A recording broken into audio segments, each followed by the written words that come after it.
Hello friends, welcome back to dream weaver stories. आज मैं आपको सुनाऊंगी कृष्ण और सुदामा की मित्रता की कहानी। कृष्ण और सुदामा की कहानी सच्ची मित्रता का एक अनमोल उदाहरण है। दोनों ने ही एक ही गुरुकुल में शिक्षा ग्रहण की और उनकी मित्रता गहरी होती गई। समय बीतता गया और दोनों अलग अलग रास्तों पर चल पड़े। कृष्ण द्वारका के राजा बने और सुदामा एक गरीब ब्राह्मण।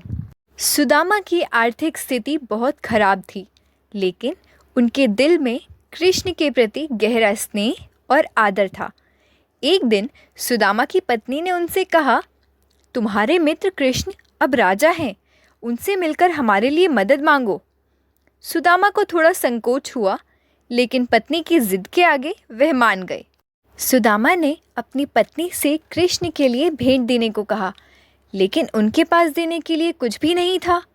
अंततः उनकी पत्नी ने कुछ चिवड़े एक कपड़े में बांधकर सुदामा को दिए और वे द्वारका की ओर चल पड़े। द्वारका पहुंचने पर सुदामा ने देखा कि वहां की शोभा अद्भुत थी।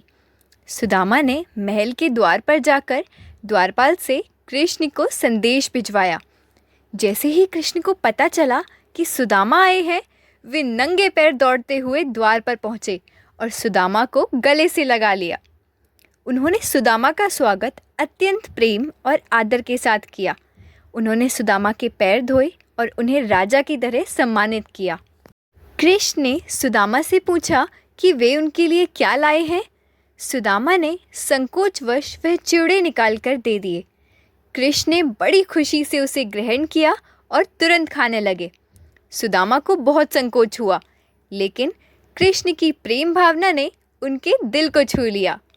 कृष्ण ने सुदामा से उनकी स्थिति पूछी, लेकिन सुदामा ने कुछ नहीं कहा, पर कृष्ण सब समझ गए।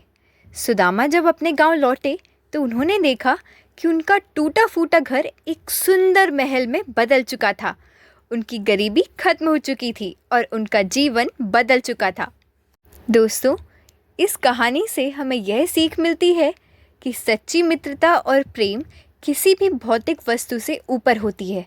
कृष्ण और सुदामा की कहानी यह सिखाती है कि सच्चे मित्र हमेशा एक दूसरे की सहायता करते हैं और उनकी सच्ची भावना का आदर करते हैं। धन्यवाद।